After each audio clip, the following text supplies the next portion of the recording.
Hi there everyone, just waiting for the Facebook Live there just to confirm and that we are just starting the live video now.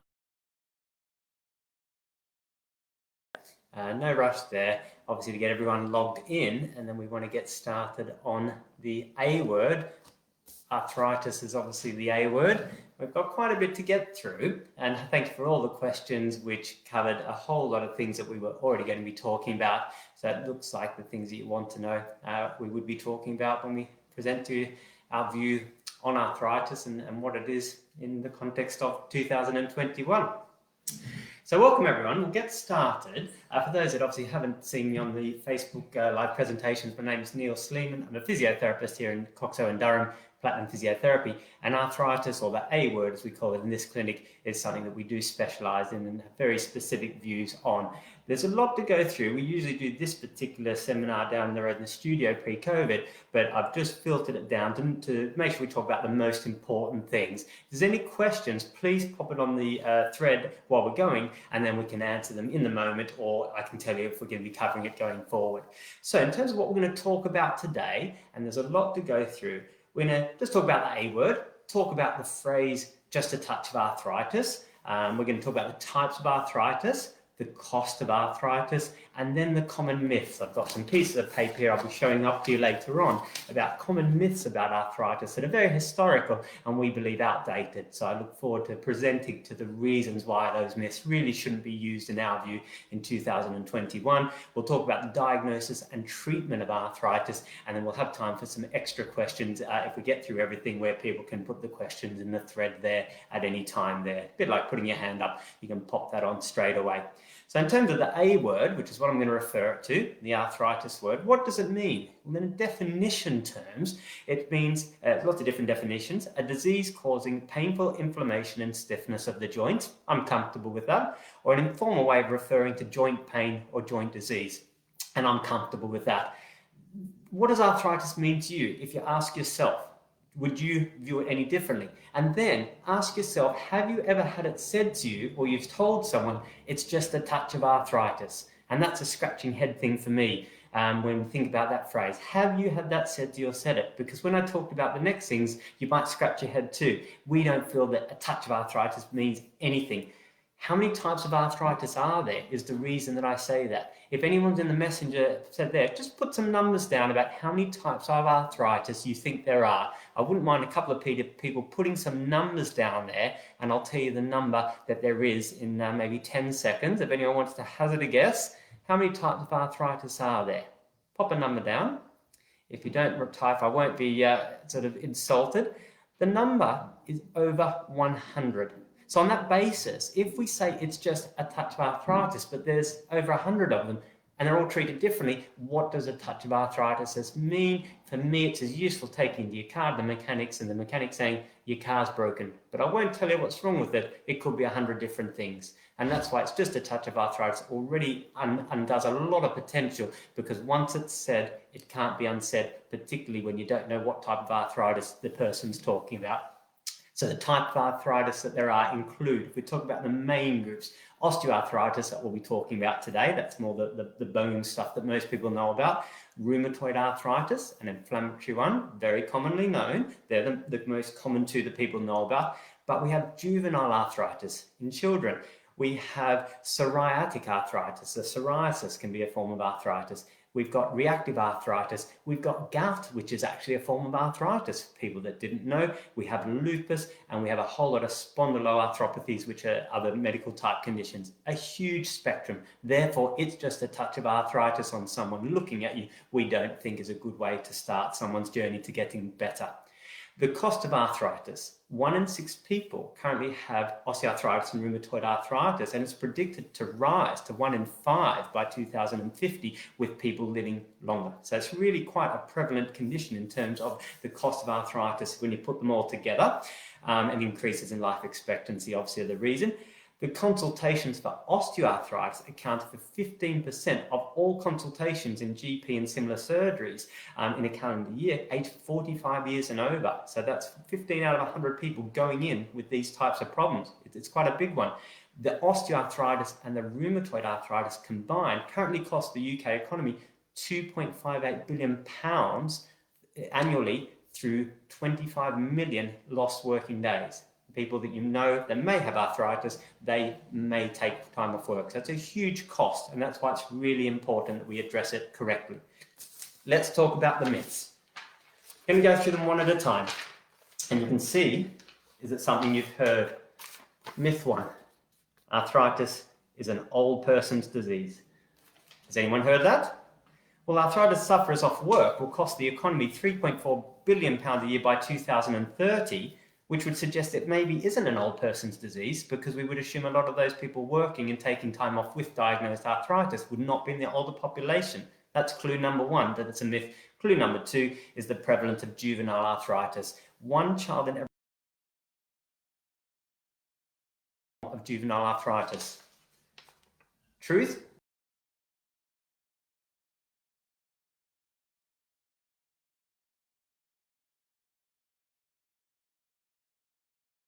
Process. Disagree. It's common among older populations, but it's certainly not a normal part of aging. And again, we talk about different types of arthritis. Rheumatoid arthritis and other types of inflammatory arthritis are also autoimmune disorders. So therefore, that's not really age-related. Osteoarthritis is often related to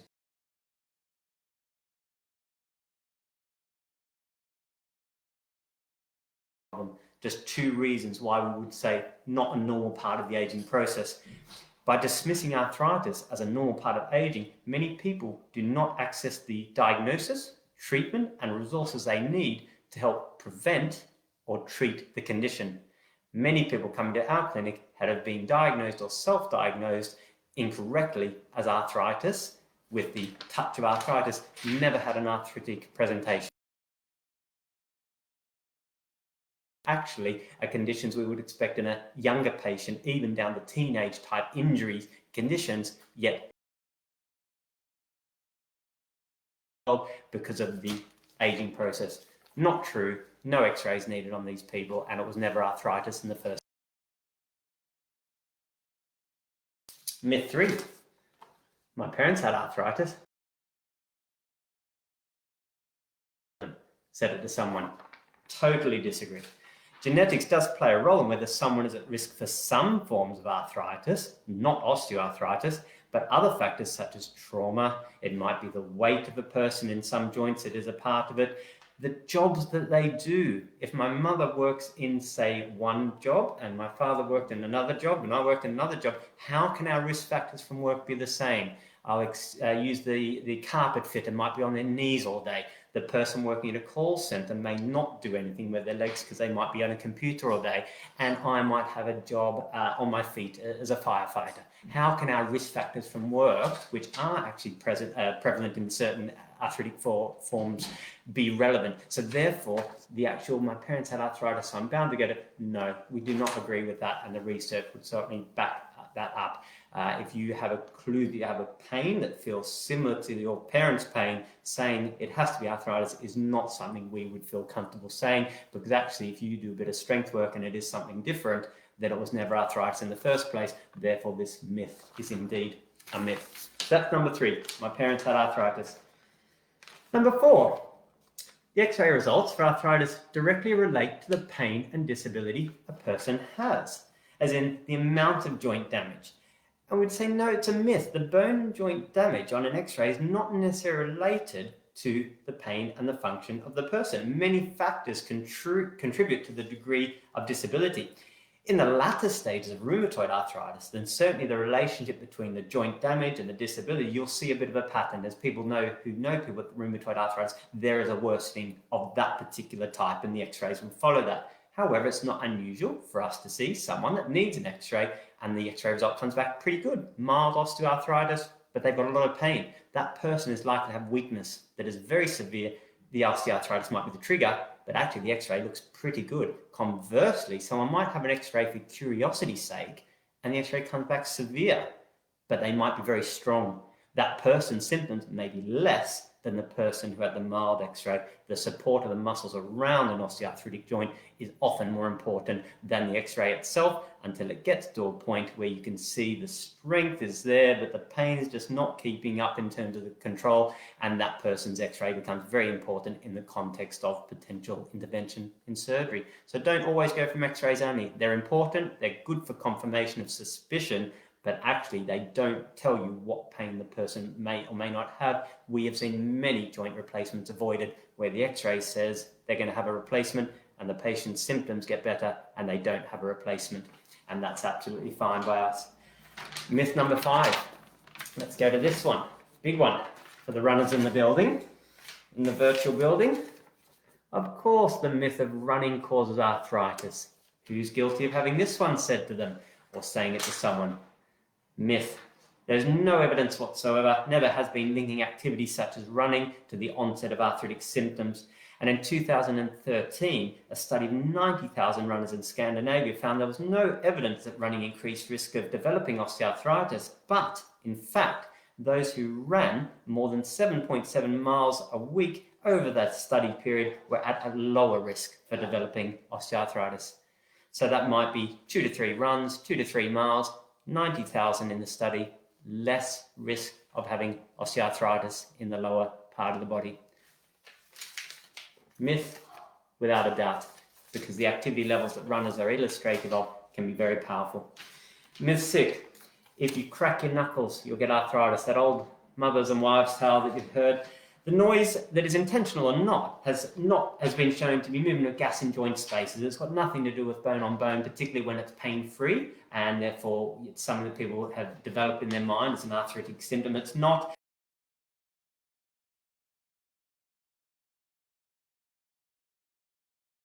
The presence of pain that will be more of an indicator than the clicking and cracking itself. People say, does that mean I should get my teenage son to stop doing their cracky knuckles? And I say, well, that's more of a different thing. You know, it's more of a habit.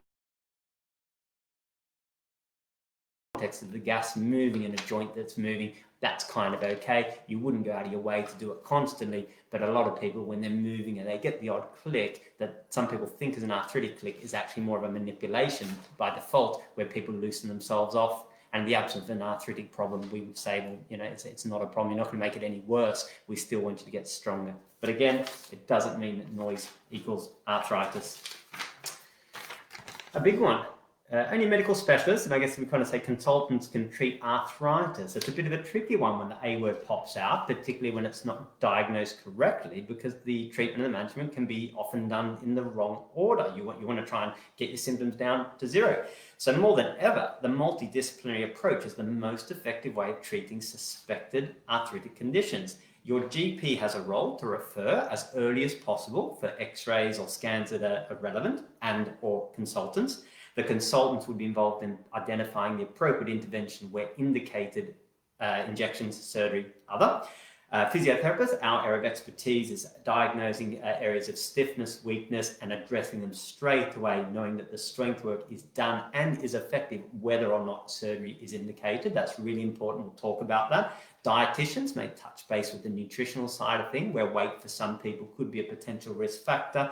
Other exercise professionals, clubs, sporting clubs, volunteers to keep people moving, much harder in a COVID world. But that Zoom class could be seen as an intervention to keep you moving to prevent an osteoarthritic risk problem.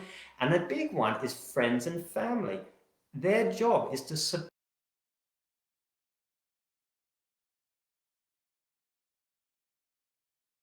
Says you've got arthritis, particularly if it's not being diagnosed. And we find those key people are massively important.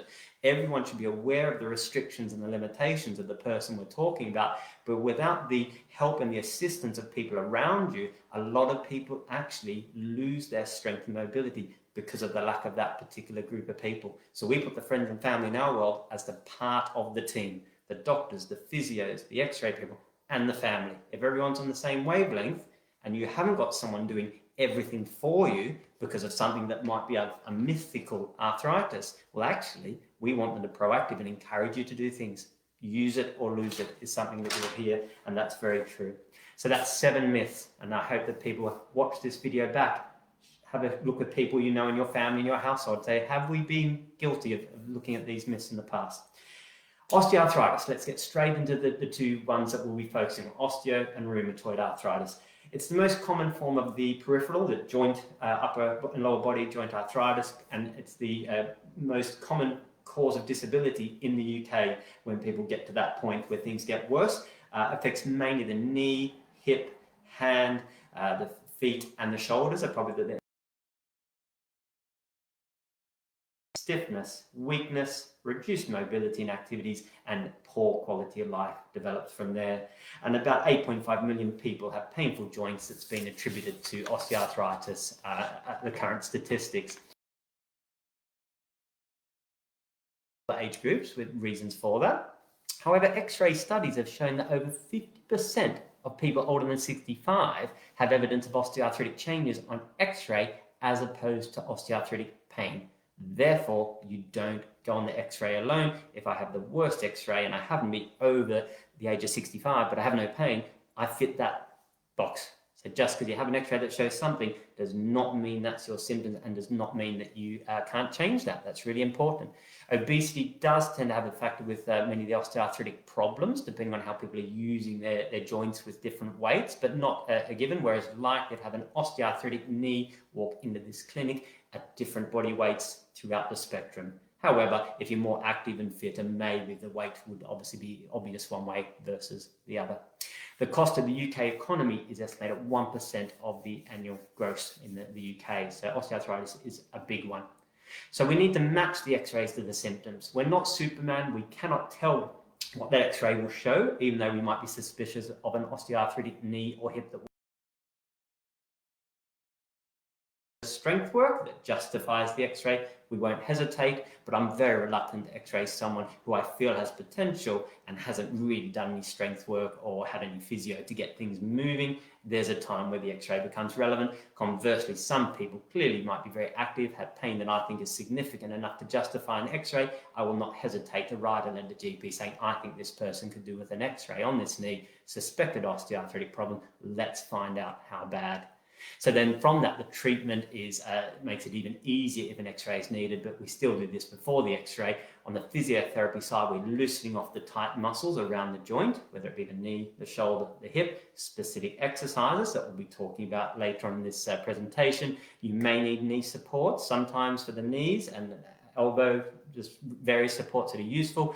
Looking at the activities that aggravate it. Do the gardeners kneeling become an issue? So we'll look at what activities aggravate it, and strengthening will often prevent surgery, but more importantly, reduces the recovery time if surgery is indicated. The people that do the prehab before the operation, strengthen the muscles, have a much faster outcome post-joint replacement surgery. Medications. People will always talk about it. However, the medications are there to open the window of pain relief to do the strength work. The medications will not fix the osteoarthritis. That is not their role, and people sometimes get confused. I'll get my pain levels down, but I'll do nothing with it. You're going to have a vicious circle. We find people self-wean off a lot of the medication.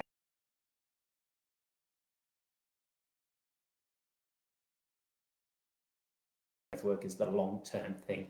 There might be some pain relief in the pipeline when needed. However, you will not normally see that as a long-term strategy if you're trying to get the pain down to zero in the long term. Really important. Many people enjoy that self-weaning process. The treatment of osteoarthritis in the surgical world, the earlier the better. We are very passionate about early knee and hip replacement in this clinic when needed, and the person's active and done the strength work. And our youngest hip replacement last year, who came to the last seminar, was 37. He should have had it probably 3 or 4 years earlier. He was still trying to run with one of the more arthritic hips I've seen in my 20 years of being a physio. And he was very motivated, and he ran 4 weeks post-hip replacement. Knee replacement, very similar. A lot of the golfers are back on the course in 6 to 7 weeks by having it earlier, being strong, doing it at the right time, and not doing what a lot of people think is the way. When it gets that bad, I will have that replacement. We don't agree. If the strength is there and the symptoms are not good and the X-ray matches, even in a COVID year, we've had a lot of success, people having replacements much earlier than what the historical belief is. If you wait till it's that bad, your muscles will be weaker, your joints will be stiffer, your motivation will be less, and your goals of activity will also be much less than what they should be. Therefore, you're not likely to push the rehab along as best as you can. Whereas if you say, I want to play golf next year, I want to garden, and you do it as early as possible when the consultant and yourself agree, you'll always have the best outcome. We're massive fans of early intervention, realistic goals achievable. Now, rheumatoid arthritis, we'll touch on it, affects more than 400,000 people in the UK, and it affects the immune system targets the affected joints. A lot of swelling in rheumatoid arthritis, as people know who have had it or know people, pain and swelling, and it often has a very regressive nature. It doesn't tend to get better, but at the same time, there's a lot of things you can do, particularly early on, to stop the momentum of the rheumatoid arthritis. There's no one test to diagnose it. There's blood tests. There's a whole lot of joint things that the doctors have to look at, reviewing x-rays and just checking exactly what's happening. The blood tests find antibodies that can help in the diagnostic sort of type of it. You don't want to diagnose it too quickly. There's a lot of things that would have to be ruled out. So just because you have a swollen joint doesn't mean you have rheumatoid arthritis, but certainly these are the kind of things a rheumatologist would look like. So there's a lot of medications involved. I'll not go too far into that one, but obviously people with rheumatoid arthritis will have to have strong medications involved, often by the GPs and the consultant. In terms of what we do on the physio, we want to maintain strength, mobility, function. In some countries, we use a lot of hydrotherapy when the pools are obviously more accessible. We use walking aids. We use grip assisting devices or supports around the wrist for the swollen hand, and strength exercises depending on the person's ability. So that's the rheumatoid. Now, the take-home messages from today, we're right on time for what I wanted to achieve, and we might have time for some questions. The muscles can always be strengthened once they're identified as a weak muscle. Very important with all forms of arthritis. The severe osteoarthritic joint with the best muscle strength and control can outperform the mild osteoarthritic joint on an x-ray with poor muscle strength and control. And think about that if you know or you are someone that's had an x-ray. Was it mild? Was it moderate? Was it severe on the x-ray? What are your symptoms and what have you done about it? Because the x-ray is only half the picture. And again, we see many people that outperform when they've got the worst x-ray compared to others that do no strength work. We no longer just live with it. Absolutely unacceptable in 2021 to be told just live with that arthritis, even if they haven't told you what type of arthritis you have. It's not acceptable. Some forms need different regimes, the more aggressive forms of arthritis in the medical type world. However, the osteoarthritis, we just don't live with it anymore. There is an intervention. Usually we know which way they'll go. That's really important. The rest is the worst thing you can do for pretty much every form of arthritis, especially osteoarthritis, because you use it or lose it. We're not seeking to cure the changes on the x-ray because we can't do that. That's not possible, but we can tackle the symptoms that those changes in the joints have created, the pain, the stiffness, the weakness. We can address those. Always tell yourself that. The osteoarthritis will exist, the x-ray is not going to look any different, but we can certainly slow any regression in the future, particularly if your symptoms did come back all the way down. We wouldn't expect the x-ray to be too much worse if you had a review x-ray in the future, particularly when it was a bad one. And never again use the line, just a touch of arthritis. It's a very dangerous and damaging statement to many people that we see here, that when we tell them on the diagnosis that we find that it was never arthritis in the first place, they're quite upfront and say, I've been calling this just a touch of arthritis for 1 year, 5 years, 10 years, and sadly 20 years. People that stopped doing activities 20 years ago because of that phrase. Unfortunately, you can't turn back that clock, but you might be able to restart that activity. Just got to work a little bit harder the longer that you haven't done anything to address it. So in terms of the principles of exercise, and this is the really important stuff about why I wanted to talk about everything before this. A lot of people think that you can make the arthritis worse. I would say with most arthritis forms, you can't make it worse with exercise, and all the research would back that up, as would the arthritis societies and charities that are out there. Pain-free range of motion. The range of movement you have in every joint, and I'll show you in a second what I mean, you want to work through that to maximize it. Make the exercises functional. If it's an exercise bending down to get in the garden, let's do an exercise to make you bend down in the garden, not just to sit on a bed and lift your leg, because that's not how you get into the garden. exercises. That's where obviously physiotherapists are specialists in. We bring resistance in to maximize the muscle strength. We want to make sure that the resistance, the loading or the weights or the body weight matches your goals. If you go to the gym and you lift a 1 kilo bicep curl, but you're capable of lifting a 6 or 8 kilo, then obviously the 6 or 8 is going to build up muscle and protect the joints better than the 1. The same principle applies to the arthritic conditions, and I'll show you in a second.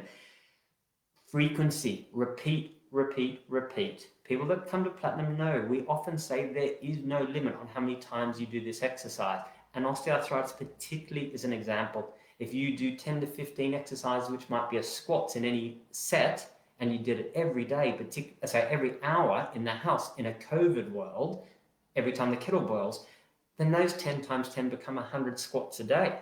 The osteoarthritic knee will not like doing 100 squats at once, but the numbers are the same, but the net result has to be greater, because every time you do 10, so net result greater with little and often, you can do it perfectly. Whereas if you're doing the 100 at one time, then your neatness of exercise will obviously fall off a cliff as you get tired, you might have pain, and then you don't want to do the exercises anymore. So it's very important, little and often, frequently, you can build up very big numbers by repeat, repeat, repeat.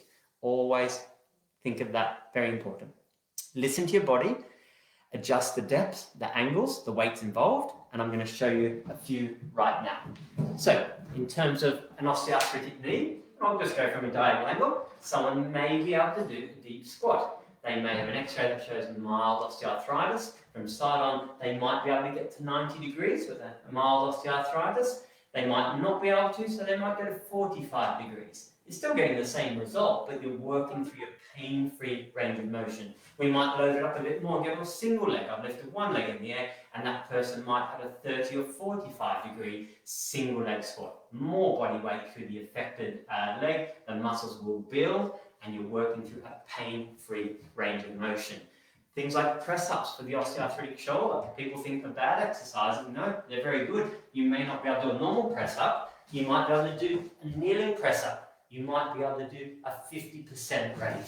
Or, if the shoulder x-ray has shown some osteoarthritis that doesn't match the symptoms, we might do a standing press-up. Same loading going through, just make it a little bit easier with the resistance involved, but you're making the muscles work, and that's a really important example. We use the Swiss ball a lot with our osteoarthritic patients. When you've got the support of the ball, the squat will change immediately. More muscles have to work to keep the ball on the wall in the right place, and you can do single leg squats for the knees and the hips. We turn around, hip patients, again, let's get the leg lifting much better with the support of the ball to bring in key muscles, and there are examples of hip exercises there. So they're the main things there about working through that pain-free range as much as possible. Now we've got about 3 or 4 minutes, and I wouldn't mind if there's any questions that we haven't covered, just to pop them on now. Any comments? Obviously, we do enjoy if people watch it back later and come back with some questions, contacting us, and we'll always put the answers back on the Facebook thread there. I hope that today, for all of you that watch this, and you can share it with people that would be benefit, is a bit of a let's talk about what arthritis is in 2021, and that's what the goal of today was to show you, to see where all these myths are, and they really are myths. I've explained why they're myths, why things have moved on, even as a physio of 22 years, how I treat arthritis and the conditions that I've talked about today, much different to many years ago. We're very proactive. We want people to get stronger and to really take control of the suspected arthritic condition. But remember, the diagnosis is the key. You must have that specific diagnosis when the A word is involved to go down that path, because as I said, many people that have self-diagnosed with arthritis did not have it. And that's why the type of arthritis, particularly the osteoarthritis and the rheumatoid arthritis, must be diagnosed correctly as early as possible to allow these strategies to come into play. So I'm just going to pop over to the comments page there. Hopefully I've answered the questions that came in before the seminar. I did tick them all off as they came in over the last couple of days there. We'll just give it one more minute. And if there's any topics you do want us to talk about, again, pop it on this thread. We'll be continuing to do the Facebook Live seminars every week, week to week and a half, just to keep everyone informed. If anyone wants any information about any of the programs that we do, please contact us. We have about 40 programs a week via the video link, using the Swiss ball, using the light weights, for all areas of the body. And obviously the arthritis is one thing that a lot of people do our programs for, particularly the knee and the hip patients there. If anyone did want any more details, you can contact the clinic, obviously via the Facebook page, or call or message. So we'll sign off there, right on time on the 1 o'clock that I said. Enjoy the rest of the day. Hope you enjoyed it. And as I said, any questions, don't be afraid to contact us. See you there.